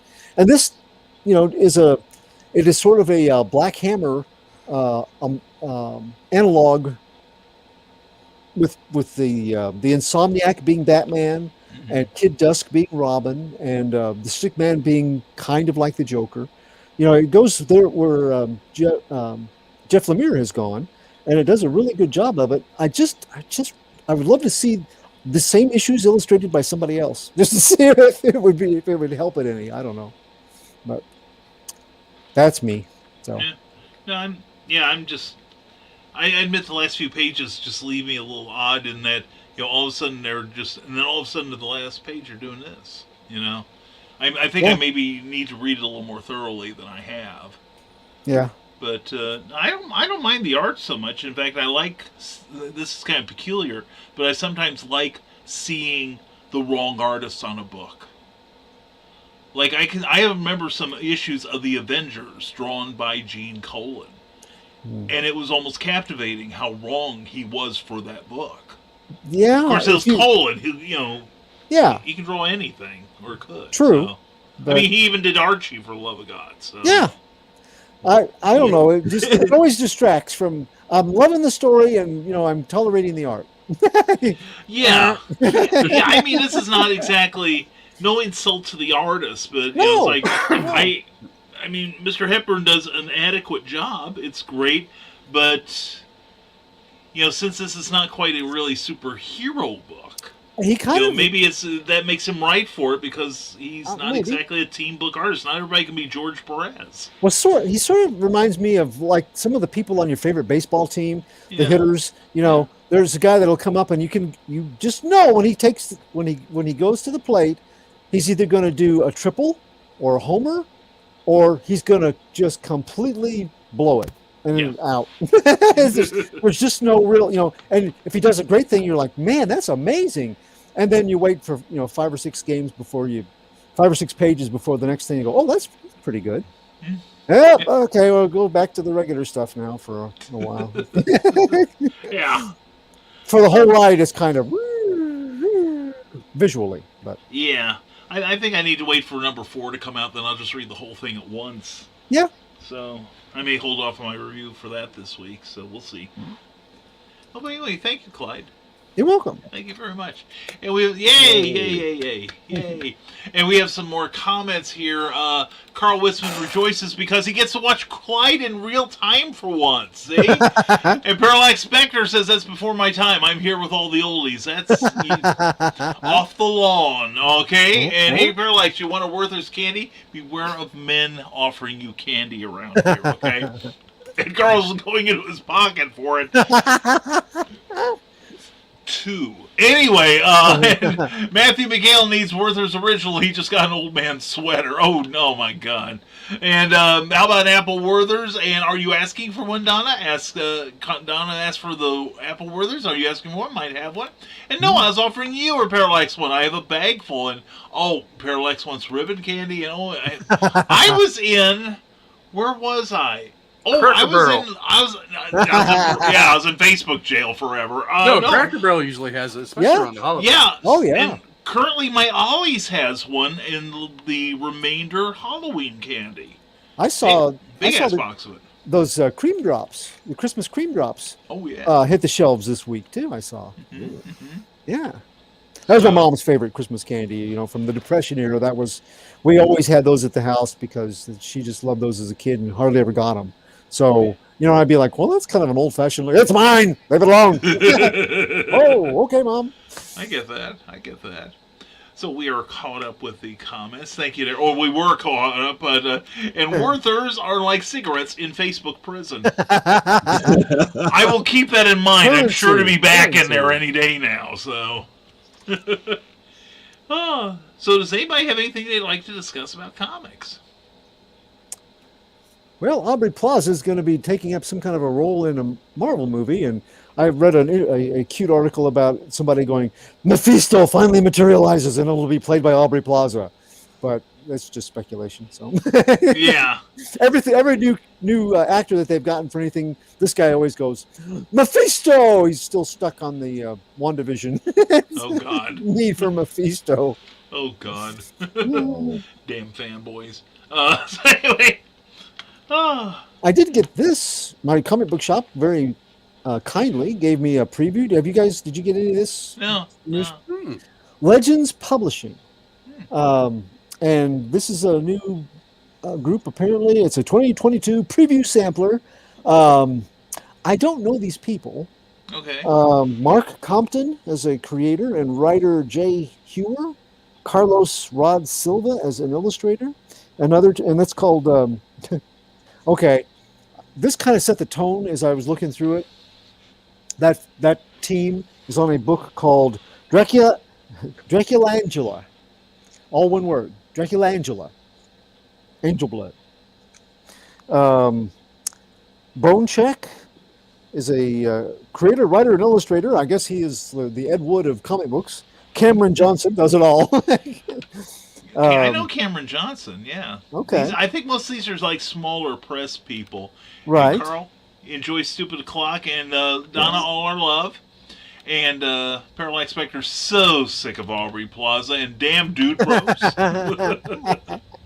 But, some of they had the previous year, and some of them were kind of interesting. Not bad work. Oh, I didn't like that. That's nice of her, yeah. But then I saw very quickly why they led with that, because some more is pretty odd. Interesting, Rodman will like that colors, one. interesting colors. Not my Yeah. choice, but Right. And this was kind of, I like this layout. Well, I like that left-hand page. Mhm. I like the Felix perspective on it. Apparently, they got some kind of sultry, steamy text and illustration for Carnal Confessions. Ooh. And then they have this burn, which kind of the has a D&D monsterish feel to it, although it looks like a modern setting. Yeah. Reminds Reminds me of Beholder. Sardonicus, Dr. Sardonicus. Yeah. And then they got a kids legends that That's nice. I guess. Kaboom. But I thought, as I was looking through it, I thought, we need a CBS comic book group.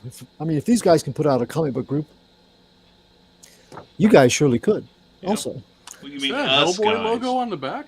Huh? Was that the Hellboy logo on the back, holding the sword? Kind of looks like it. What? Yeah. They said it came in with the DC stuff, but I didn't see any kind of a connection. It looks like they're their own people. I looked up. They got a web page, and it looks. sure It looks very Kickstarter. Do what? Oh, the comment. Sure, you read it for the articles. I remember for the cartoon, so there. there you go. A big Gay Wilson fan. Yes, but I don't know. It was kind of an interesting look at. Yeah. And like I said, they're talking about Kickstarters all over their page. So I don't know if it's just purely based on Kickstarters or not. But Hard telling. Oh, I see a good book there in Joe's hands. Yeah, I finally got my copy of issue 1. I don't have the rest of them as yet. They still haven't came in the mail. And then Yeah. we're still not there, but this is the latest issue 7. I like think- that little box in the corner. A very good shout back to the classic Marvel Age. yeah, Mhm. Yep. Yep. And then we can't do this one yet because I'm still waiting for issue 3. Let's do a power bomb. I think we Right. did. No, we only did the first issue. We haven't did issue 2 as of yet. Nope. And then I'm thinking about slowly getting back into this series, the Miss Marvel type stuff. Who's writing that? Who's writing Ms. Marvel right now? What does it say on the cover? Who's the first name? G. Willow Wilson. Oh, okay. Mm. Okay, I might get back into it then, because Wilson left the title to do some work at DC, and then they got somebody else to do it. And his stuff wasn't bad, but it just wasn't inspired like Willow Wilson's was. Mhm. I may have to get back into that because I really dug her work. That was so good. Cool. So, all right, and Donna has left us, and sounds like we're caught up here, guys. Yep, we're Uh-oh. caught back Yeah. up. Okay, so why don't we call it early? That way Eric can actually have some time to relax before he goes to his show for once. Well, You not want- just that, we'll be up under 2 hours. Yeah. I like that. Oh, Yes, we're yeah. going to try to be under 2 hours. Here's a little something, everybody, especially you guys and gals who watch us on Facebook. StreamYard and Facebook are doing this right now in a lot of ways. And one of the things is, well, no. not that, Eric. Shame on you 2 times. We're right there. Yeah, it's I'm wondering if she's going to say it. You know who did this one, right? Parallax? who? Remember this? Wait a second. As long as Vita Ayala is not on it, you're sadistic, Joe. You're a But sadist. the thing about it is, remember, I almost threw this book. Mhm. And this is a Vita Ayala book. Uh-huh. Stay tuned. Stay tuned, Parallax. We may see something take flight yet. I need to get a Um, book next week and just to throw it. Yeah, you're Monkey meat out. Yeah. Welcome to our Krampus edition of CBS. Yeah, right. It's an all throw week this week. I was just about to say, maybe we all ought to pick something soon that we all just toss across our rooms. So that could be fun. I could do a toss across episode. I bet I could. Well, I find haven't picked up something. Wildcat yet, so I guess we'll Yeah. Yeah, there I'm you go. surprised nobody picked up the new Fantastic Four. see. The last I'm time scared they of trying relaunched it. that. I'm a Fantastic Four fan. I'm scared of trying it. I The bet covers the look great Alex the last Ross time. one. Oh, yeah. The covers looked great last time it relaunched it. I almost picked up until I thumbed through it. Uh-huh. Then I Yeah. just put it back down. Yeah. Well, Because that's, it wasn't the same artist on the inside. yeah. Like I said, told you. And it's 1D related. And Avengers. Oh, we do not mention Avengers 200 here. No. It was a different era back then. And, no. No. Even I, at the time, as dense as I was and unenlightened as I was back then, I'm reading this going, that's a little bit rapey. So yeah, we're not doing that one, Parallax. But There's yeah, an interesting story behind that. there is. Yeah, I've heard but it. that is not for me to tell. It's for Parallax to tell. Because it dealt with an argument dealing with that very book. Well, she's not the only one that's had that argument with a whole lot of people. Because Chris Claremont lost his mind over it. That's why he wrote an event. I think the next Avengers Annual was kind of like his declaration that it didn't happen. So, or at least that she was at least righteously indignant of it. So. But we do not speak of these things. This is where that special continuity comes in and says, you may tell it, Joe. I would just as soon not, to be honest. I don't want to... and you've told Persian Parallax, I'm sorry. I find that issue so distasteful. I'd just as soon not discuss it, to be honest. Well, put it this way. The argument was Parallax was saying how distasteful it was. However... a certain comic book seller was like, "Oh no, it's the greatest thing since sliced bread," and everybody was going like, "Uh-oh." Yeah. And I think Claremont for retconning Carol. You mean saving Carol is what it is. So yeah, thank you, Parallax. But no, we feel your pain on that. But I'm just astonished that George Perez went along with that. That's the one thing that gets me. He's usually so canny about these things, and it's like he penciled that thing. So, but thank you for thanking. Maybe he liked it. Or maybe it was so early in his career, being young and dumb, and don't want to lose a job. No, he'd been around for I think at least 10 years by that point. I'd have to. But probably look. still didn't want to lose his job. That may be, or maybe he was because that was probably done Marvel style, where George would do the layouts or the pencils, and then they'd apply the dialogue. It could be that he didn't know what they were going to say. This is an odd panel description. Oh well. Eric is now the world's greatest detective. He will find the answer for us. I was noticing how small it looked on the wall back there. It's not small. No, it's not. It is a mask. Yeah. But because I thought you can't see through it. I was going to say, because I thought I saw like the area where you allegedly could see. Yeah, right in the center above the nose. It's shinier there, but there's too many dots. You really can't see much. Sort of a return to the Ben Cooper masks, probably. Those were out this year. And I saw Spirits had them on clearance the week before Halloween for like $10. Yeah. Ooh, tempting. Yeah, my daughter was at one of the That's Halloween Superman. Spirits. And, I know, that's what's sent me tempting. pictures. Sent me pictures of the display. Yeah. And he said earlier, Lissy, was that Walmart? They were on clearance right after, I keep wanting to say Thanksgiving, but Halloween, they were regularly $20, but they were 75% off, so I got for $5. Yeah. Mm-hmm. And Parallax says 200 has 4 writers accredited: Michelini, Shooter, Perez, and Layton. So the blame can be spread 4 ways. But the buck stops with Shooter. He was editor-in-chief. Sometime if we ever get a chance to talk privately, I'll tell you about Jim Shooter. We're not going to discuss it on here. Industry scuttlebutt.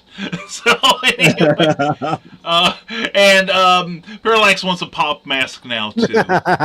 All God's children should have a pop mask. So Whether you can see out of it or not. that's right, by golly.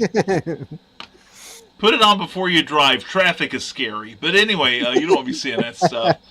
So anyway, I'm thinking we're well. We like I said, we are trying to pull back on the length of the show because Facebook and StreamYard are not talking well, and a lot of people were getting cut off at the 2-hour one, and we don't want anyone getting cut off here. So, and hit me up on Facebook. We'll do, or hit me up too. I'm not hard to find. Look for the guy in the silly looking fez. Anyway, tell you what, let's go around the room, and just to be sure, I learned from my mistakes. We'll go with somebody. Okay, I'm Brian K. Morris, and I can be found.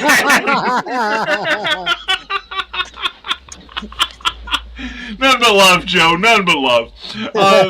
So to make up for last week when Brian was a complete idiot and cannot count how many people are in the room, we're going to send it immediately to the one, the only Joe D. McFee. Joe, tell everybody how awesome you are and where they can find you. I am Joe D. McFee. I am the president of the C2C Studios. As you heard from earlier, I did my review, and you could also grab your copies of. No, we don't need no red, so you know. Yeah.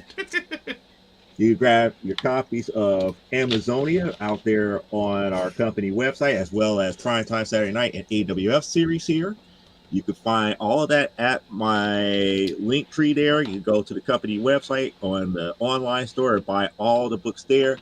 We're getting towards the end of the year, so I'm going to try to make more of a push to our online store for those who need to catch up on issues and for those who are looking for something brand new to read here. So you'll hear me talk more about how to buy off of the online store, as well as me advertising on my show, which is from the Desktop Small Press Publisher, which happens this upcoming Saturday at 9 p.m. Central Standard Time, 10 p.m. Eastern. We're still doing the exact same thing. We're still working in Dodge Studio here. And well, I should say unfortunately, because it's fortunately, because now I think we're on page 7 of like 50-something pages for Primetime Saturday Night number 4. So cool. pretty much if you show up, we will do like I did last week, show you where we're at, show you the pages that have been done. Also, I did email my newsletter out today. So a lot of you guys who have been either in the recent Kickstarter, who backed me in the recent Kickstarter, or have been on the mailing list for quite some time, you got a brand new one for me. It actually showed, a couple of the pages that I've been working on and everything, and some of the behind the scenes and everything to that magnitude here. I can't really show favoritism because those who've been watching the show, it's like, oh, they're probably going to look at it, it's like, oh, I've seen these, but there are people who don't really look at the shows and everything. And what I found interesting is I already got email responses back from the newsletter, trying to keep me encouraged and everything. And I do appreciate that. So that's how much of a family being on my particular newsletter list is. I do respond back to emails and everything that I get from whatever I email out. So. All right. Excellent. Thank you, Joe. You're very welcome. All right. Here he is, Mr. Eric Hawkins. Hey, I don't have a Kickstarter to promote anymore. It closed on Sunday. Tell everybody how you did. Hey, we finished up with $3,119, which was 311% of the goal. And it ended up with 123 backers, which was, I think we picked up nearly 19 in the last 24 hours. So. Very cool. That was pretty cool. But other than that, I've I have three quantity of 3 where people go back to be in the book, and all the backers have got me the pictures. So I'm finishing up those pages. Then we'll start lettering and send it off to my editor. And hopefully he won't complain too much about it. But other than that, you can find me. Here. Right there. I had to go back to the screen. I'm still looking at my Kickstarter page. Yeah. So, but the Kickstarter isn't going to ship till February because I want to avoid shipping during the holidays. Just because price hikes during now. Yeah. Until December. And then just the fear of stuff getting lost. That's my biggest fear. Because I've had so much stuff get lost that's supposed to be shipped to me during the holidays. It's ridiculous. So that's about it. All right. Thank you, Eric. Good luck Wendigoing. Thank you. Yes. Show them your full cryptid fury.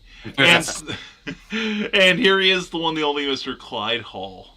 Hi, I'm Clyde Hall, and I'm an elder statesman of geekery, self-described. You can find me right here and keep up with my Stormgate publishing exploits. But I'm a contributing writer there. You can check out our award-winning Pulp Reality series, including the just-released Pulp Reality number 4. This is Pulp Reality number 2, with a cover by Clayton Merwin. And Clayton posted today on social media that he had suffered a light stroke.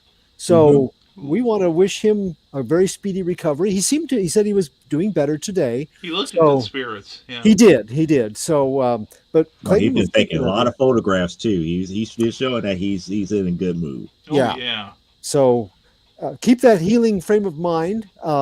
And this is an award-winning cover that he did for Pulp Reality 2. Pulp Reality 4 is out now. And as some of the others said, Jeffrey Hayes has a great cover for it. But they don't have what I've got for my B-Man story in Pulp Reality 4. That is the return of my first partner in Pulp Reality, Ted Davies.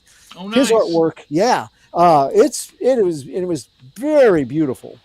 We talked it over, and he came through beautifully for the end of my first B-Man story arc there. So I hadn't found the time when I could praise him, but I thank him for his initial contribution and inspiration, all the way following through to the end with some other artists in between. That's that other guy with that unhealthy Jack Kirby fascination. That's true. But now today they did. On their show today. Neil Adams, wasn't it? It was Neil Adams. Yes. Yeah. He and Glenn did a look at Neil Adams and his monster comics. Yeah, it threw me off. I was like, what? Yeah. Well, they brought up Kirby a bunch, but and how he's almost as good as Kirby. Yeah. Yeah. Nothing but love, Glenn. Nothing but love. Yeah. But that was a great show. So, but anyway, I write online comic reviews at doomrocket.com and at Comic Beat.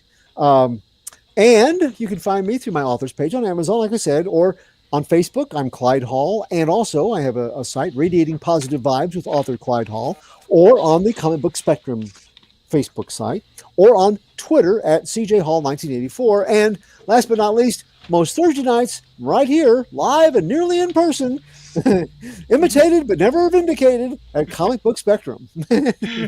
Excellent. Thank you so much, Clyde. And I'm Brian K. Morris. You can follow everything I do here. And we also edit books about Jack Kirby. All right? And also it comes with a DVD, but I didn't have anything to do with it, so... Anyway, thank you all for watching Comic Book Spectrum tonight. And we'll be back next week for more Spinner Rack goodness. If you've enjoyed any part of this show, give us a thumbs up on Facebook if you would. Subscribe if you haven't already so you don't miss our next episode. And if you've enjoyed this show, check out our past episodes. Filled with all kinds of comic book goodness. And leave a comment.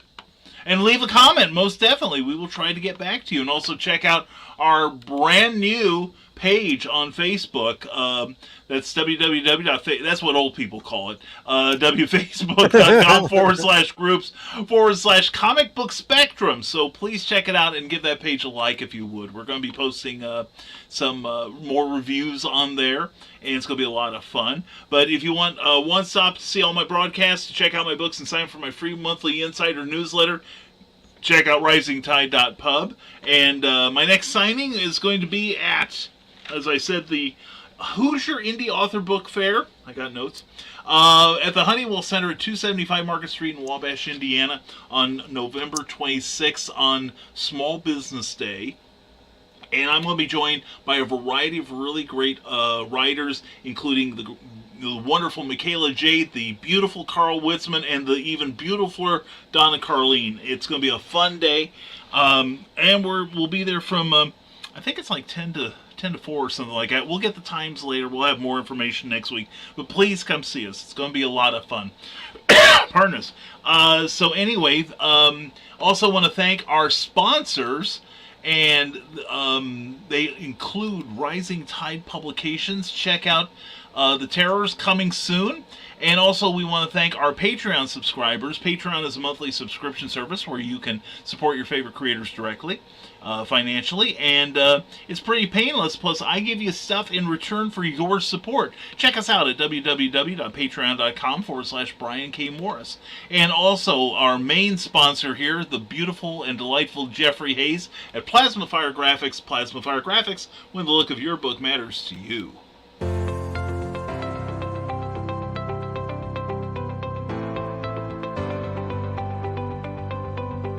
You've worked hard and written a great book. Now, it's time to give it a great cover. If you're an indie author or small press publisher, Plasma Fire Graphics is your source for affordable cover illustration and graphic design.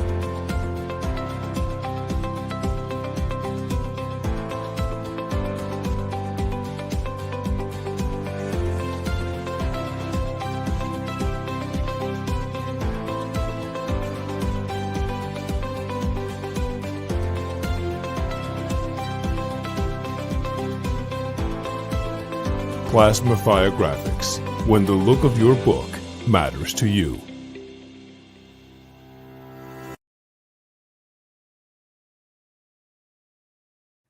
Check out the Facebook page, check out PlasmaFireGraphics.com, and ask them about their indie creator-friendly pricing. You will be so happy you did. As Plasma Fire Graphics, when the look of your book matters to you, because it definitely matters to your readers. And also, just a couple of announcements. Tomorrow morning at 5 a.m. Eastern, I know you're all up then, check out Randy Zimmerman, and we're going to be talking about comics at night. 5 a.m.? 5 a.m. for when all decent people who get up early, and me, will be up. Will Scott Rosema be there? Only one way to find out. Check it out. Like 4 What's the odds? What's the odds set at? Is it 200 to 1 this time? Because if it's so, I got $5. Russ Leach and I have 10. So anyway, so check that out tomorrow morning, every Friday at 5 a.m. It's going to be a lot of fun. And then on Sunday, don't forget Sunday Funnies with Randy Zimmerman. And we're both shows we're going to be talking about comic book covers. Our favorites and our least favorites. And, of course, the conversation will diverge every now and then. That's on the Indie Creators channel there. But check out Randy Zimmerman's page, and he'll lead you right to it. So anyway, thank you all very much for watching this show. And we hope you'll tune in next week when we'll be back and with some more comic book reviews and conversation. And as always, folks, stay smart, stay safe, wash your hands, and never apologize for being awesome. Have a great week, everybody, and go buy some comic books, darn it, will ya? Yeah. See you next week.